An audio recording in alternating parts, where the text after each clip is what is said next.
Hello students, welcome to logical academy. बच्चों, आज है हमारी video number 63 and video number 63 में हमारा चैप्टर नंबर 16 जिसका नाम है बिल्स ऑफ एक्सचेंज। आज हम इसे कंटिन्यू करने वाले हैं। बच्चों, क्या आपको कोई डाउट है? अभी तक कुछ आपने पढ़ा हो डाउट बच्चे? कुछ सब कुछ समझ आया? ओके। हमने कल देखा बिल्स रिसीवेबल क्या है, बिल्स पेबल क्या है। अगर सपोज करो हम कुछ सेल करते हैं, हमें पैसे लेने हैं, जिस पर्सन ने पैसे लेने हैं वो बिल क्रिएट करेगा और जिसने पैसे देने हैं वो उस बिल को एक्सेप्ट करेगा कि हाँ जी हमने आपको पैसे देने हैं। एक्सेप्टेंस से पहले उस बिल की कोई वैल्यू नहीं होती।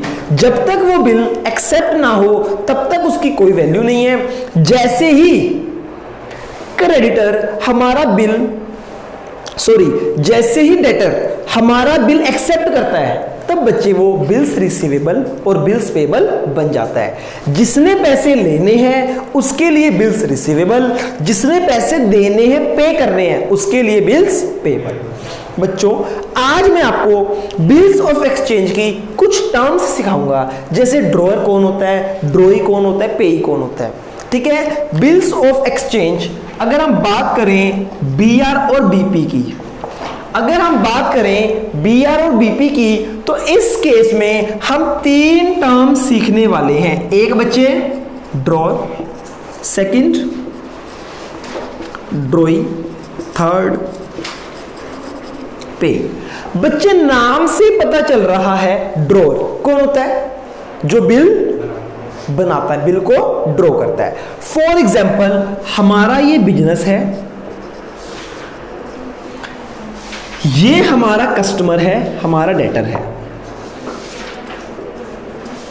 या फिर डेटर। हमने इसको सेल की, सेल ऑन क्रेडिट, कितने रुपीस की? 10,000 रुपीस की। तो बच्चे हमने पैसे लेने हैं, हम क्या करेंगे? हम बिल क्रिएट करेंगे। बिल कौन क्रिएट करेगा? ये क्रिएट करेगा या ये? शॉपकीपर है ना। हम बच्चे एक बिल क्रिएट करेंगे। ये क्या है? हमारा बिल। हमने बिल क्रिएट किया तो जो पर्सन बिल क्रिएट करता है उसको क्या बोलते हैं? ड्रॉअर, है ना। तो बच्चे ये हमारा क्या है? बोलो बोलो। कौन? ये शॉपकीपर, ये शॉप, ये बिजनेस। ठीक है जी। अब इस बिल को एक्सेप्ट कौन कर रहा है? इस बिल को एक्सेप्ट कौन कर रहा है? ये जो एक्सेप्ट करता है that is known as drawee. ये कौन है बच्चे? ड्रॉई। समझ आ गया? जिसने पैसे देने हैं, जो इस बिल को एक्सेप्ट कर रहा है ना, ये क्या है? कहलाता है बच्चे ड्रॉई। एंड एक लास्ट वर्ड है पेई। किसी को पता है पेई कौन होता है? पता बच्चे कुछ? जिसको पैसे मिलते हैं, जिसको पैसे मिलते हैं। तो बच्चे अगर पैसे इसको मिलेंगे तो ये कौन है?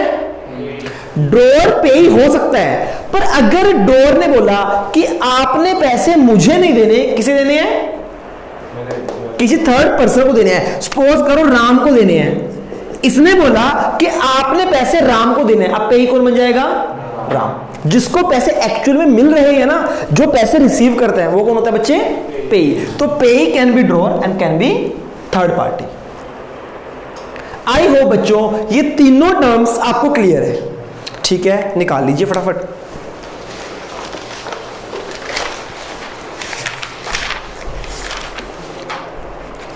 Page number 16.2 parties to a bill of exchange. कहता है बिल ऑफ एक्सचेंज में कौन कौन सी पार्टीज इन्वॉल्व होती हैं, है ना। कौन कौन सी है बच्चे? पढ़ लो फटाफट, क्या लिखा है?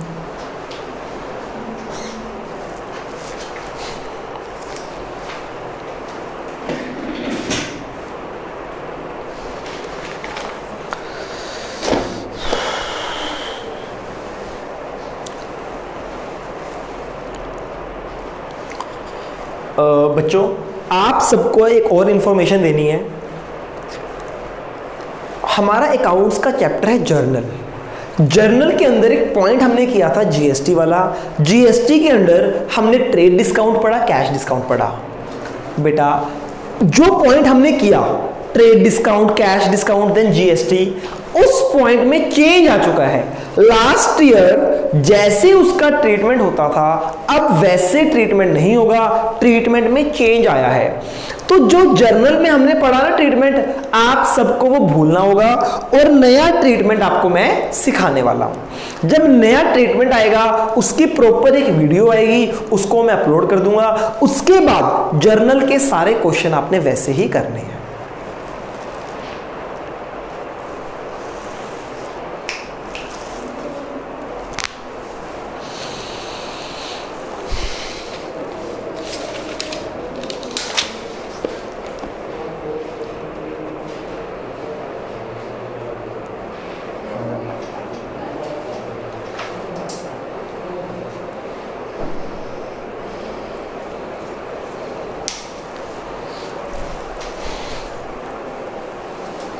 हाँ जी,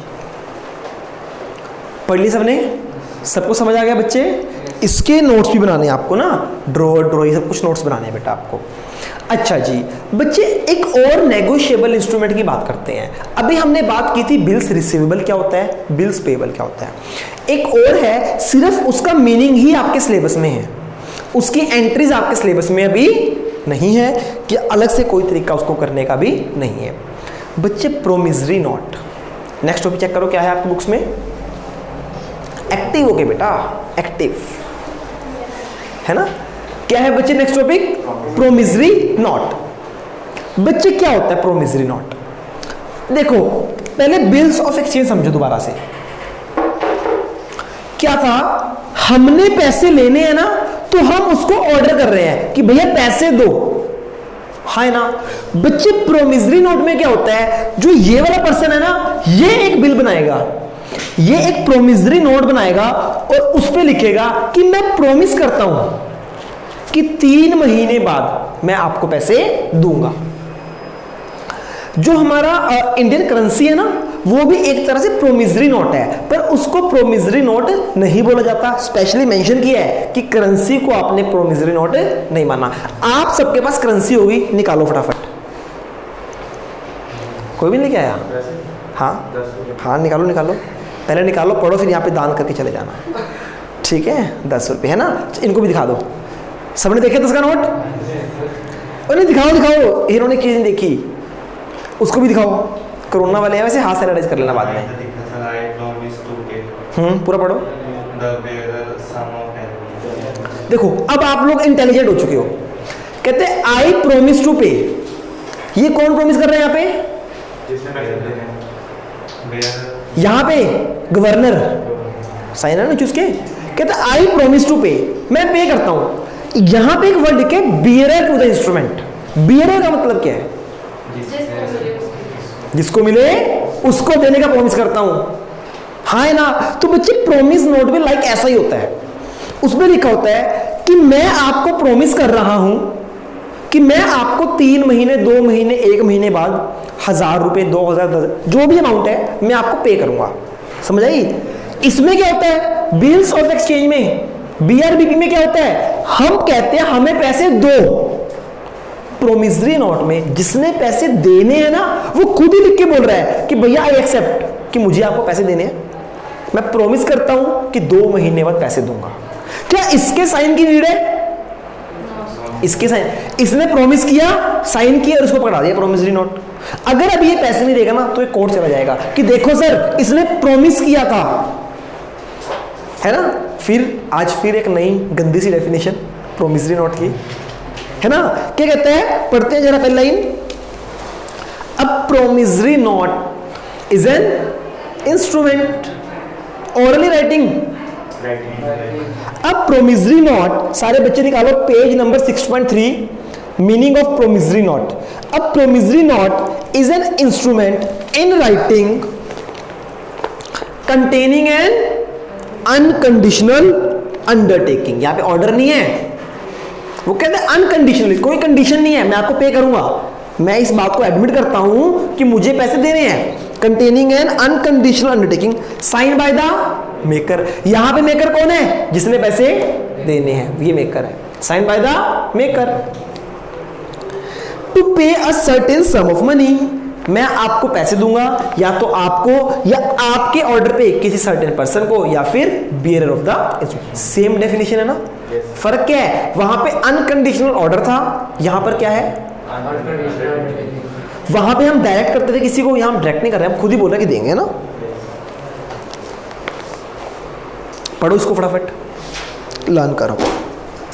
हर्षिता आज यहीं से लर्न करना है, ठीक है? आज घर से नहीं करना।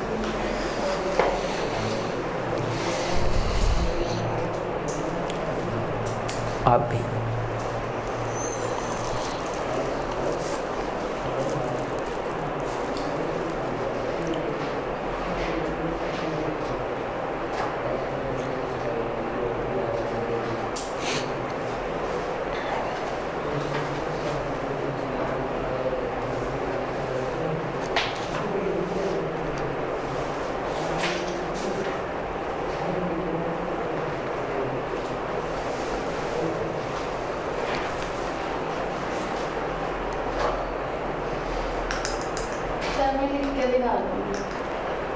अच्छा ठीक है।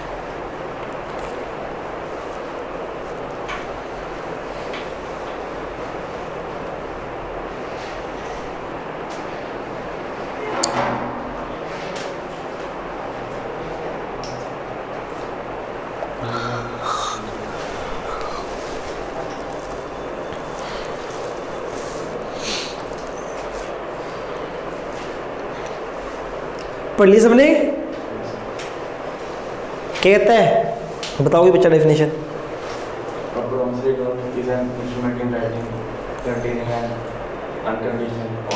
अंडरटेकिंग ऑर्डर तो है ही नहीं ना, ये ऑर्डर नहीं होता। मैं प्रॉमिस कर रहा हूं कि मैं आपको पे करूंगा, ऑर्डर थोड़ी है कोई। Unconditional undertaking sign by the money only to or to the order of the certain person or to the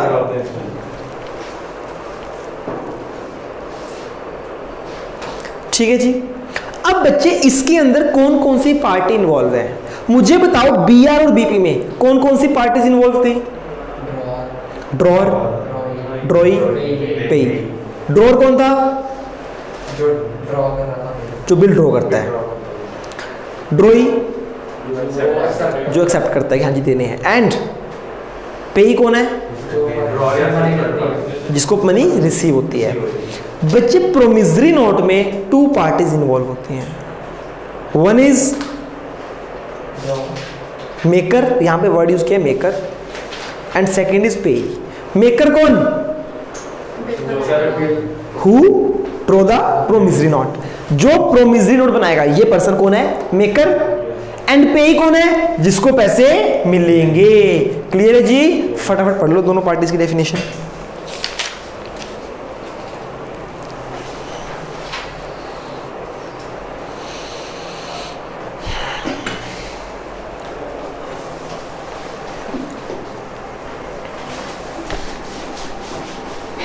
पढ़ लोगे तो बता देना।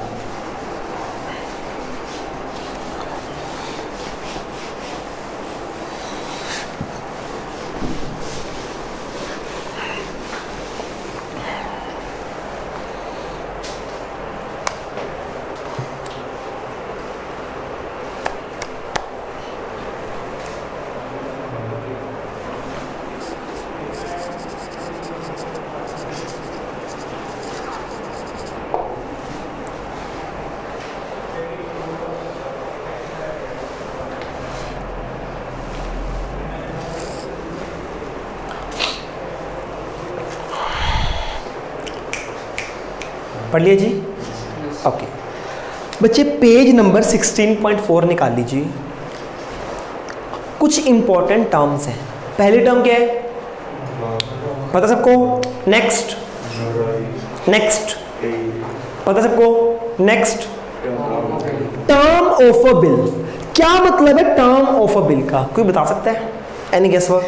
बिना पढ़े, बिना रीड किए बच्चे गैस क्या होता है ना? टाइम पीरियड कब तक पैसे देने हैं। वेरी गुड बच्चे। टर्म ऑफ अ बिल क्या है? सपोज करो, इधर देखो सारे बच्चे, 1 अप्रैल को सेल हुई, हाँ ना, और हमारा डेटर हमें बोल रहा है कि मैं 3 महीने बाद पैसे दूंगा। तो कब पैसे मिलेंगे? 1 मई, 1 जून, 1 जुलाई, 1 जुलाई को। तो जो 3 महीने हैं, 3 मंथ्स का जो पीरियड है जिसके बाद हमें पेमेंट मिलनी है, ये है हमारी टर्म ऑफ अ बिल। इस बिल पे जो टाइम पीरियड लिखा जाएगा वो क्या लिखा जाएगा? 3 मंथ्स। हम लिखेंगे कि आफ्टर 3 मंथ्स हमें पैसे मिलेंगे। समझ आया ना? What is term of a bill? इस बिल का टाइम पीरियड क्या है? 3 महीने, 2 महीने, 1 महीना, that is known as okay. अच्छा बच्चों, अब आपके सामने क्वेश्चन है, आप लोगों को अपना माइंड यूज करना है, देन आप आंसर दे पाओगे। टर्म ऑफ अ बिल में एक हल्का सा ट्रिकी पॉइंट है, पूछूं बच्चे? 1 अप्रैल को हमने सेल की, 1 अप्रैल को मैंने बिल बनाया कि भैया मैंने आपसे 3 महीने बाद पैसे लेने हैं। हमने बिल कब बनाया? बिल कब ड्रॉ किया? 1 अप्रैल को बिल ड्रॉ किया। अब क्या इस बिल की वैलिडिटी शुरू होगी? क्या इस बिल की वैल्यू है? मैंने लिखा 3 महीने बाद मैंने पैसे लेने हैं, क्या मेरे लिखने से इस बिल का कोई लीगल एग्रीमेंट हुआ है? नहीं। कब होगा लीगल एग्रीमेंट? हाँ, किसके? जो बिल बना रहे हैं उसके तो हो गई। मैंने आपसे पैसे लेने हैं, आपसे भी लेने हैं, है ना? मैंने आपसे, ओ यार जयेश को कल मैंने बोला मजाक में, इसकी फीस ही आ गई सच में। अरे नालायक, अभी किसी बच्चे की फीस नहीं आई बेटा। इस बार 1-2 बच्चों को छोड़ के आपकी आ गई है, डोंट वरी, है ना? 1-2 बच्चों को छोड़ के अब की बार अक्टूबर की फीस के लिए मैंने किसी को बोला ही नहीं। मैं बिजी था, आपको भी लगा बढ़िया है ना? ठीक है ना, कोई बात नहीं, मैं आज घर में चेक करूँगा, सबको रिकॉर्ड करूँगा, है ना? ओके।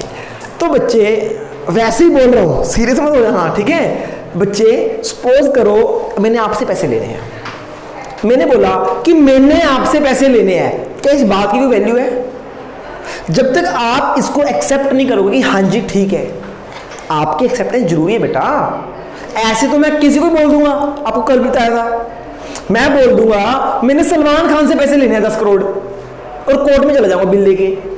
जब तक सलमान खान एक्सेप्ट नहीं करेगा कि हाँ जी मैंने आपको 10 करोड़ देने हैं, तब तक मेरे लिखे हुए बिल की कोई वैल्यू नहीं है। हमने लिखा 1 अप्रैल को कि आपसे पैसे लेने हैं, हमें एक्सेप्ट भी कराना है। जब तक ड्रॉइंग की एक्सेप्टेंस नहीं आएगी तब तक उस बिल का कोई फायदा नहीं है। तो बच्चे इधर आ जाओ, 1 अप्रैल को हमने बिल लिखा और ड्रॉइंग के पास भेज दिया। जब वो ड्रॉइंग के पास जा रहा था तो डिले हो गया, किसी भी रीजन के कारण वो बिल डिले हो गया और ड्रॉई के पास पहुंचा 4 अप्रैल को। कब पहुंचा? 4 अप्रैल को वो बिल ड्रॉई के पास पहुंचा। ड्रॉई ने एक्सेप्ट किया 4 अप्रैल को कि हाँ जी 3 महीने बाद मैंने आपको पैसे देने हैं। हमने बिल कब लिखा? 1 अप्रैल को। टर्म ऑफ बिल क्या है? 3 मंथ्स, 3 महीने का टाइम पीरियड है। एक्सेप्ट कब हो रहा है? अब मुझे बताओ, जो ये 3 महीने हैं, ये जो 3 मंथ्स हैं, ये 1 अप्रैल से शुरू होंगे या 4 अप्रैल से शुरू होंगे?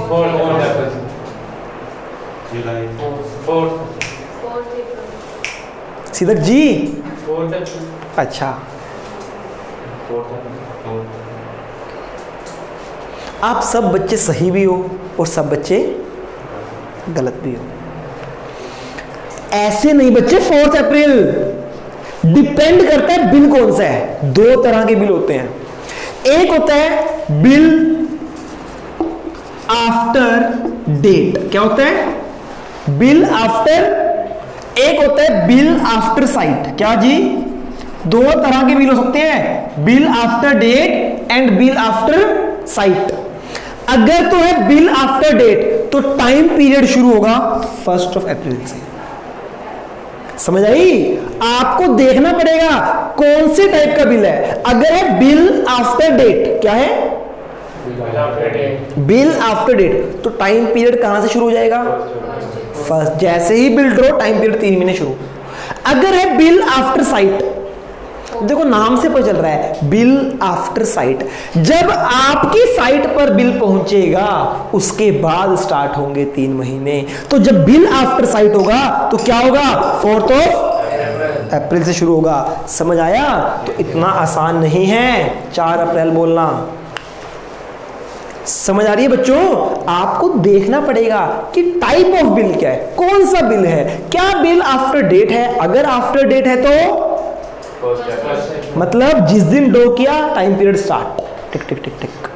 और अगर है बिल आफ्टर साइट तो साइट पर पहुंच एक्सेप्ट होने के बाद। होप सो क्लियर है ना? अच्छा एक क्वेश्चन, अगर कुछ नहीं लिखा ना, ये बताया बिल आफ्टर डेट है ना बताया बिल आफ्टर साइट है, तब कब शुरू करोगे? अगर कुछ नहीं बता तो 1 अप्रैल से शुरू होगा बेटा, है ना? इस बातों को नोट करो कि क्या मतलब है बिल आफ्टर डेट का, क्या मतलब है बिल आफ्टर साइट का, क्या मतलब है टर्म ऑफ बिल का। लिख देना अपनी लैंग्वेज में, लिखो कि टर्म ऑफ बिल का मतलब क्या होता है? Duration of the bill. वो ड्यूरेशन स्टार्ट कहां से होगी? अगर है after sight, date of drawing से, अगर है आफ्टर डेट, अगर है आफ्टर साइट तो डेट ऑफ एक्सेप्टेंस से। इसको नोट करो।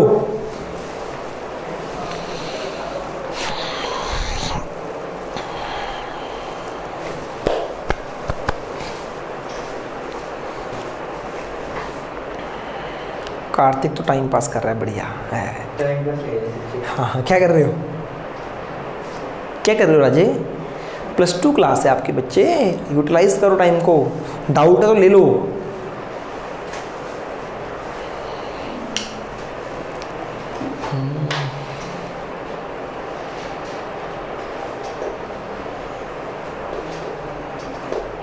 सीधा डाउट है बच्चा कुछ? बिल में क्या लिखना है? Duration of the bill, time period of the bill.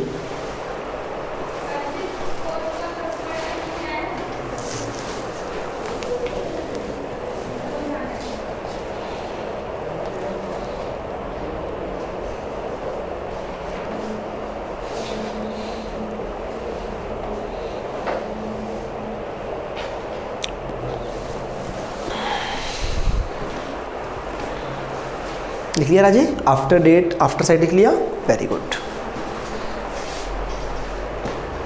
Sir हाँ जी, आपने जैसे बोला 1 अप्रैल से बिल शुरू हो गया, तो सर आपने 4 अप्रैल बोला कि उसने एक्सेप्ट किया, तो 4 अप्रैल का 1 अप्रैल का डेट है कि अगले साल, क्योंकि 3 महीने का टाइम पीरियड था कि 3 महीने बाद मिलेगा उसको। तो 4 अप्रैल जो आप बोल रहे हो क्या क्या, वो 1 अप्रैल के बाद गया कि 1 साल बाद? बच्चे समझा नहीं क्या पूछ रहे हो आप? सर 1 अप्रैल के बाद मार्क्स उतार दो। 1 अप्रैल के बाद जैसे 3 महीने बाद बोल रहा हूँ, जैसे बिल उसको जाएगा, पैसे मिलेंगे? हाँ, नहीं, बिल नहीं जाएगा बेटा। पैसे मतलब मिलेंगे 3 महीने बाद। हाँ, वो कहता है 3 महीने बाद पैसे दूंगा। हाँ जी। तो 3 महीने कब से शुरू होंगे? 1 अप्रैल से शुरू होंगे या 4 अप्रैल? हाँ हाँ, तो सर 4 अप्रैल 1 अप्रैल के बाद ही है कि 1 साल बाद? 1 साल बाद क्यों होगी बच्चे? ये 4 अप्रैल का मतलब क्या है? जिस दिन एक्सेप्ट हुआ 3 दिन बाद बच्चे। अच्छा, अगले साल की 4 अप्रैल क्यों आएगी? नहीं सर 3 महीने आप बोल रहे थे ना, 3 महीने पैसे जाएंगे। नहीं नहीं नहीं, नालायक, इसको छोड़ो अभी के लिए। 1 अप्रैल को हमने लिखा कि हम आपसे 3 महीने बाद पैसे लेंगे, तो कब पैसे मिलेंगे? 1 अप्रैल को जो आप बिल आफ्टर डेट, कब पैसे मिलेंगे बच्चे? किस डेट 3 महीने बाद, को? किस डेट को? जुलाई। 1 जुलाई को। समझ आ गई? 1 जुलाई को। अब हो सकता है उसने, हमने बिल 1 अप्रैल को लिखा, उसने एक्सेप्ट भी तो करना है ना। एक्सेप्ट साल बाद करेगा या अगले 2 दिन में करने का? अगले कभी भी 1 अप्रैल को भी कर सकता है, 2 को भी कर सकता है, 3 को भी कर सकता है। उसने सपोज करो 4 अप्रैल को किया, 3 महीने बाद मिलेगा। यहां से 3 महीने, यहां से 3 महीने। 4 देखो बिल कौन सा है? अगर है बिल आफ्टर डेट तो अगर बिल आफ्टर तो मिलेगा 4 जुलाई से, 4 जुलाई को पैसे मिल जाएंगे उसी साल की। समझ आ गया? हाँ जी, सबने लिख लिया? फटाफट सारे बच्चे रीड करो टर्म ऑफ बिल। अब आपको समझ आ जाएगा क्या लिखा है, नहीं समझ आए तो पूछ लेना।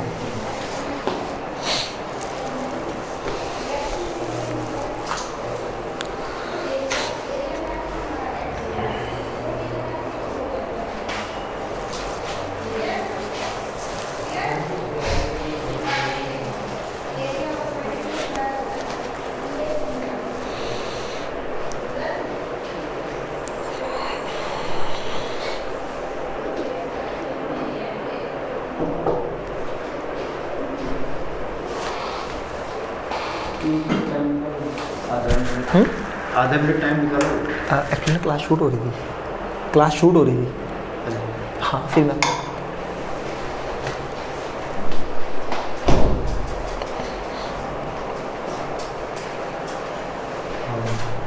क्लियर है बच्चों?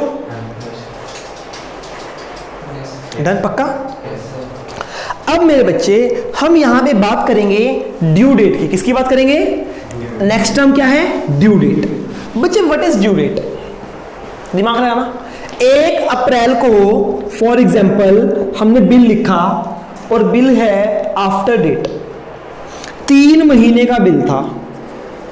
ये 3 मंथ्स क्या है? टर्म ऑफ बिल, हाँ है ना? ये है डेट ऑफ ड्राइंग, हमने जिस दिन बिल लिखा। 1 अप्रैल को हमने बिल लिखा कि 3 महीने बाद पैसे देने हैं, तो कब पैसे देने हैं बच्चे? 1 जुलाई को। That is called due date. क्या है ये? आफ्टर टर्म ऑफ बिल, जिस दिन हमें पैसे देने होते हैं, that is known as due date. कि ये बिल किस दिन ड्यू होगा? 3 महीने बाद ड्यू होगा ना। समझ आए ड्यू डेट क्या है बच्चे? जिस दिन उस बिल से पैसे हमें मिलेंगे। पढ़ लो बच्चे फटाफट ड्यू डेट।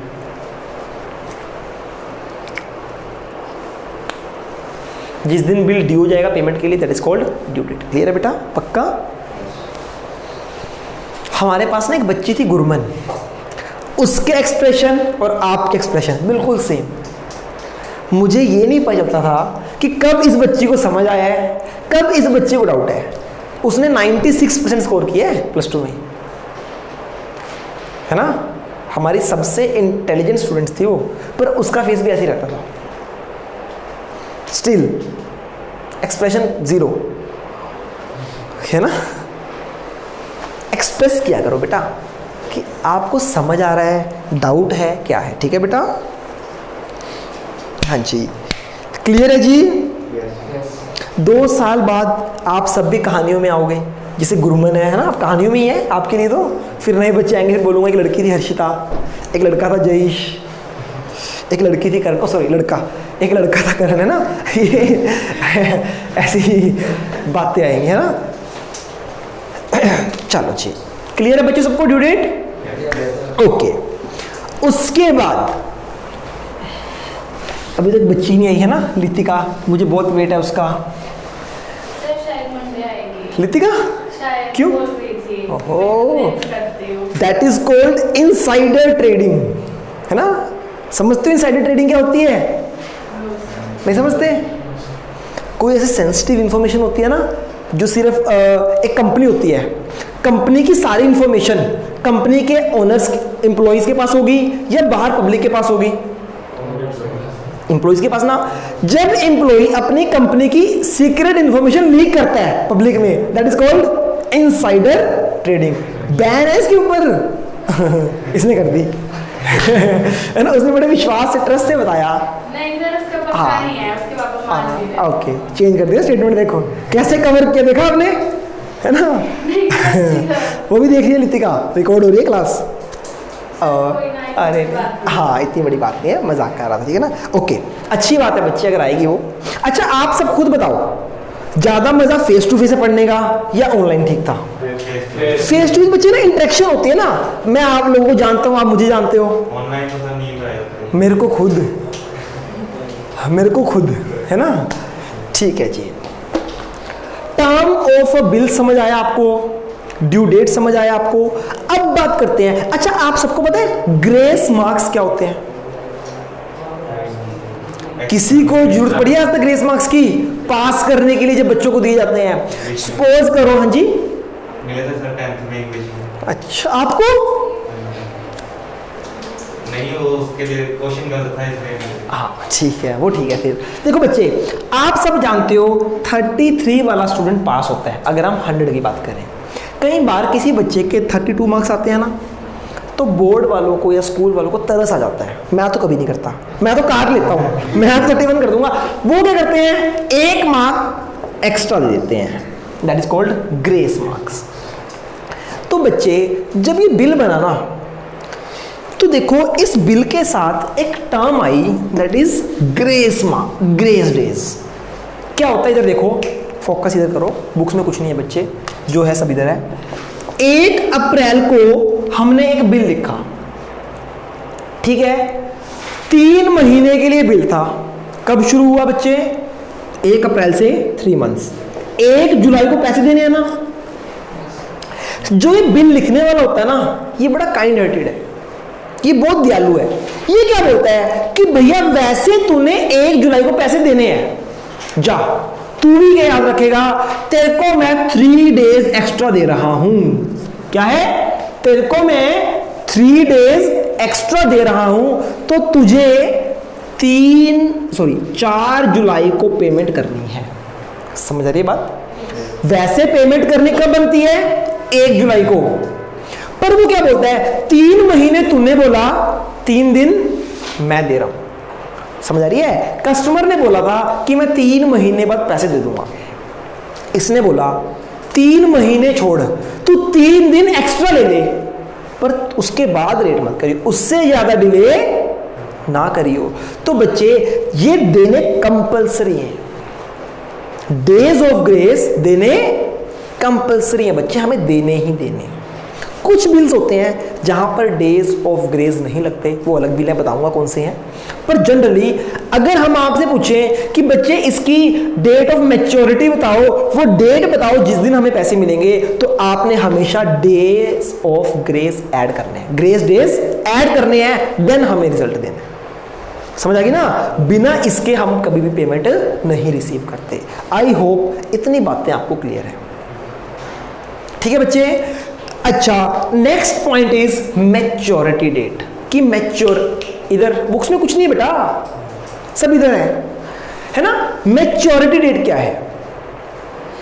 देखो जी, 1 जुलाई क्या थी ड्यू डेट, 1 जुलाई को बिल ड्यू हुआ, 3 दिन हमने ग्रेस ऐड किए, 4 जुलाई ये क्या है हमारी, इस दिन हमारा बिल मैच्योर होगा, इस दिन हमें पैसे मिलेंगे, that is called date of maturity या फिर मैच्योरिटी डेट। आई होप ये भी क्लियर है आपको।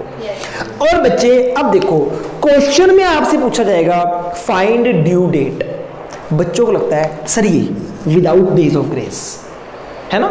बच्चे देखो, एक्चुअली में ड्यू डेट ये होती है, मैच्योरिटी डेट ये होती है, पर क्वेश्चन में ये ड्यू डेट और मैच्योरिटी डेट को एक ही मानता है। जब क्वेश्चंस करोगे ना, तो due date and maturity date में कोई फर्क नहीं है।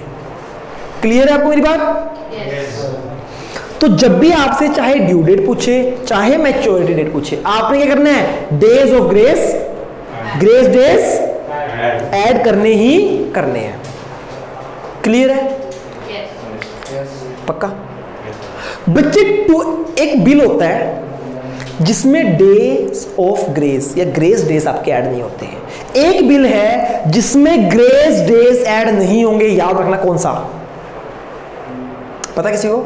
नहीं पता। बच्चे सर मजे लेते हो, आपको पता भी है चैप्टर हमने नहीं किया है ना, फिर भी जान जान के पूछते हो, पता है? ओके, आ जाओ बच्चे। देखो जी, एक है bill at sight, after sight से मत कंपेयर करना, वो अलग चीज थी। Bill after date, after sight क्या था, अलग कॉन्सेप्ट था।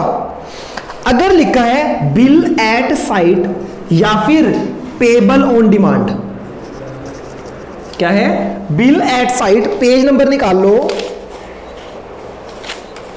16.6, बिल एट साइट और ऑन डिमांड दिख रहा है। ये बिल क्या होते हैं बच्चे, ऐसे बिल हैं ये, मिल गया कि लिखे ना बिल एट साइट और ऑन डिमांड।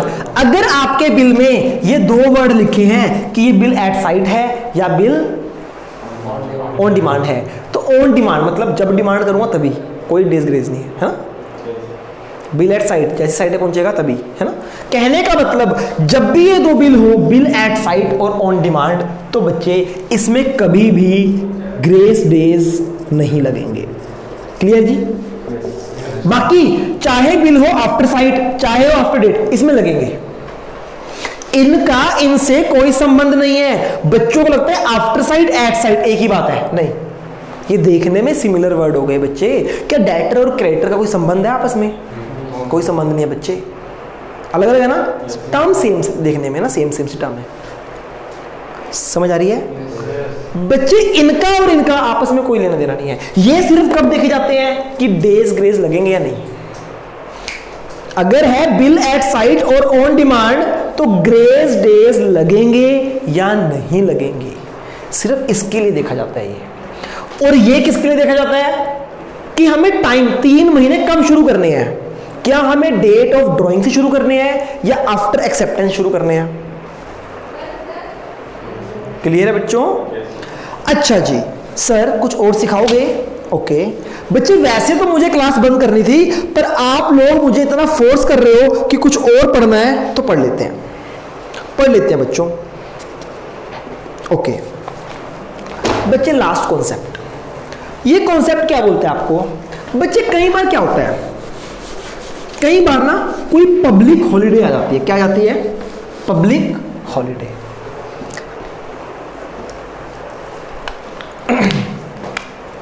हमने 23 दिसंबर को एक बिल काटा, 23 दिसंबर को एक,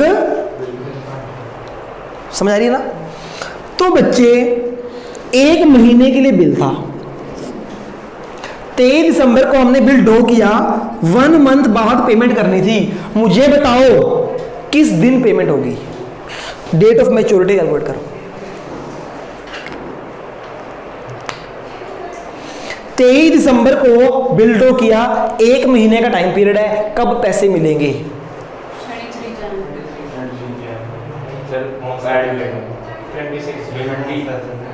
डेज ऑफ ग्रेस नहीं लगाए? तो लगेंगे ना, सिर्फ बिल एट साइट और डिमांड में नहीं लगेगा, हर जगह लगेगा। बोला ना हमेशा लगाने हैं, तो कब आएगी? 26 जन। 23 दिसंबर जनवरी आई, इसमें 3 दिन ऐड किए तो कितना बन गया?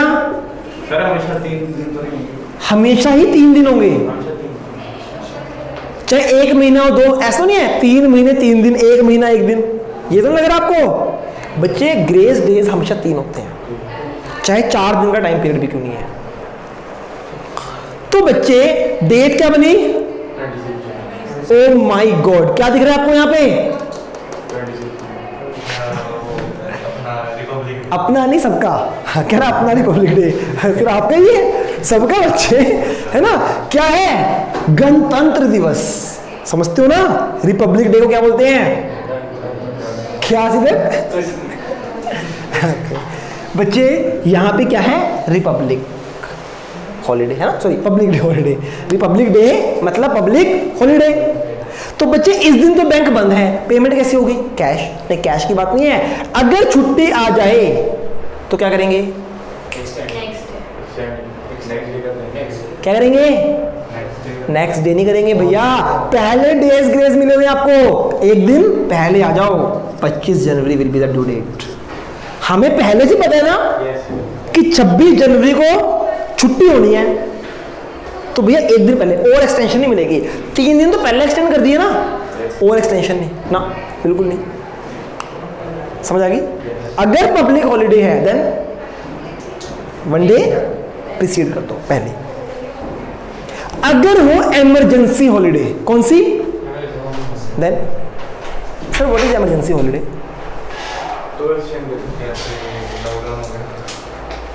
अचानक से कोई न्यूज आई और छुट्टी हो गई। क्या बच्चे? अचानक से कोई सपोज करो हमारी ड्यू डेट थी फॉर एग्जांपल 21 ऑफ जन, ठीक है ना, 18 जनवरी थी वो ड्यू डेट, 3 दिन ऐड किए, 21 ऑफ जन को पेमेंट करनी थी। 20 जनवरी रात को पता चला प्रधानमंत्री एक्सपायर हो गए हैं, पुराने वाले, है ना। नहीं, ये मोदी जी तो बहुत बढ़िया है बेटा, समझ आई? अचानक से पता चला 20 जन को कि रात को एक्सपायर, तो अगले दिन की छुट्टी हो गई। अब 23 जनवरी को, सॉरी 21 जनवरी को छुट्टी होगी बच्चे। अब प्रीसीड तो कर नहीं सकते आप, अचानक से हॉलीडे आई है, तो क्या करना पड़ेगा? एक्सटेंड करना पड़ेगा। इमरजेंसी हॉलीडे के केस में 22 जन एक्सटेंशन हो जाती है मंडे की। क्लियर है? आज की क्लास में इतना ही, कल मिलते हैं, तब तक के लिए गुड बाय, टेक केयर। आप लोग इसके नोट्स बना लेना जो टर्म्स पढ़ाई हैं, ठीक है ना? कल मिलते हैं, कल मतलब working day, next working day that is Monday.